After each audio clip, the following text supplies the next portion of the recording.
हे बघा, हे चाफ्याचं झाड बघा केवढं मोठं आहे आणि वरपर्यंत एकदम नाळाच्या झाडासारखं मोठं झालेलं आहे. सगळ्या पाकळ्या पडल्यात जमिनीवरती वाऱ्याने. दिसत का? थांबा, फुलं आता गोळा केली ती, आता पाकळ्या पण गोळा करते. हे बघा, फांदी तुटून पडली आहे.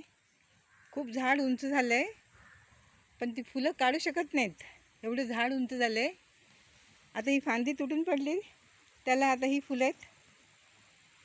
वाऱ्याने ह्या फांद्या तुटून पडल्यात.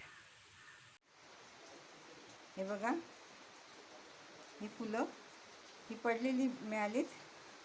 ह्या फांद्या तुटून पडल्यात पावसामुळे. हे बघा.